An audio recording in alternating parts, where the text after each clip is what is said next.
શું તમે જાણો છો કે ઇતિહાસમાં પહેલી વખત વિરોધ પક્ષે સત્તા પક્ષની આંખોમાં આંખો નાખીને સત્તાને જે સવાલો કર્યા છે તેનાથી સત્તા હચમચી ગઈ છે? શું તમે જાણો છો કે આજે દિલ્હીની સંસદમાં માનસૂન સત્રના છેલ્લા દિવસે શું થયું?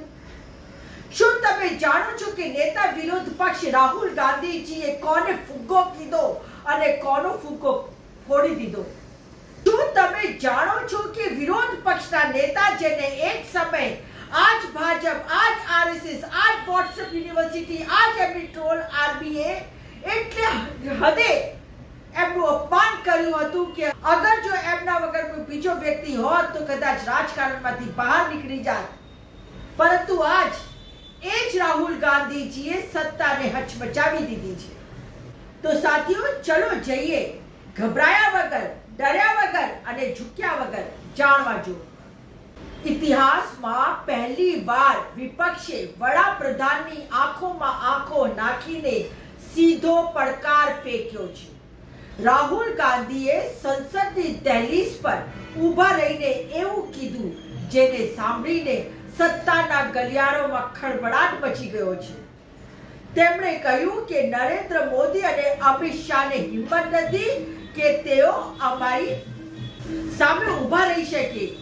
શું ખરેખર દિલ્હીના આ બે સિંહો જે ગુજરાતમાંથી ગયેલા છે રાહુલના પડકારથી ડરી ગયા છે કે પછી આ 2024 પછી બદલાઈ ગયેલા હિન્દુસ્તાનની નવી હકીકત છે? નમસ્કાર, હું રત્નાબેન વોરા, અમદાવાદ, ગુજરાતથી આપ જોઈ રહ્યા છો મારું YouTube ચેનલ જાણવા જો. આજે વાત કરવી છે આક્રમક ત્રેવરની જેણે સંસદનું વાતાવરણ ગરમાવી દીધું. આજે વિશ્લેષણ કરીશું રાહુલ ગાંધીના એ નિવેદનનું જેણે ભાજપના અભેદ્ય કિલ્લાને તિરાડ પાડી દીધી અને રાજકીય ગરમાવો ઊભો કરી દીધો છે. સાથીઓ, રાજકારણ માત્ર આંકડાઓની રમત નથી, તે અહેસાસની પણ એક રમત છે. રાહુલ ગાંધીનું આ નિવેદન માત્ર એક જુમલો નથી પરંતુ બદલાયેલી બોડી લેંગ્વેજનું પ્રતીક છે. તેમણે કીધું, ખુલ્લેઆમ કીધું કે અમિત શાહનો ફુગ્ગો ફૂટી ગયો છે, વડાપ્રધાનનો ફુગ્ગો ફૂટી ગયો છે. જે લોકો આજ સુધી રાહુલ ગાંધીને હળવાશથી લેતા હતા, આજે એ લોકો રાહુલ ગાંધીના લીધે સંસદમાં આવવાથી ડરી રહ્યા છે. સંસદની બિલ્ડિંગમાં હોવા છતાં એ લોકો સંસદના હોલમાં પગ મૂકતા ડરે છે. અને આ જોડી છે મોદી અને શાહની. હવે તો રાહુલ ગાંધીએ સામસામેની લડાઈના પડકાર આપી દીધા છે. આજે સંસદનો છેલ્લો દિવસ પણ પૂરો થઈ ગયો, માનસૂન સત્ર ખતમ થઈ ગયું અને આજે બધાએ જોયું છે કે સંસદમાં શું થયું. આપણા ગૃહમંત્રી અમિત શાહ આવ્યા, પર આગળ શું?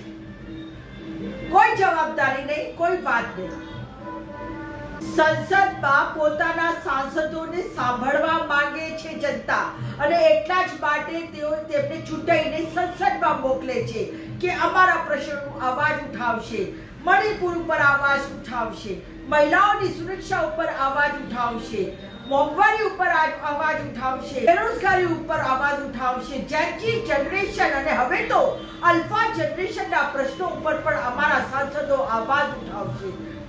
પરંતુ સત્તા પક્ષના અને આપણા માનનીય ગૃહમંત્રી સાહેબ તો સંસદમાં દેખાયા જ નહીં અને મોદી શાહની જોડકીની જે નબળી નસ હતી ને એ રાહુલ ગાંધી પકડી પાડ્યું છે કે આ ફક્ત ફુગ્ગો હતો, ફુલાવો હતો અને ફુગ્ગો ફૂટી ગયો છે. એટલા માટે ડરી ગયા અને ડરી ગયા એટલે સંસદમાં આવ્યા જ નહીં.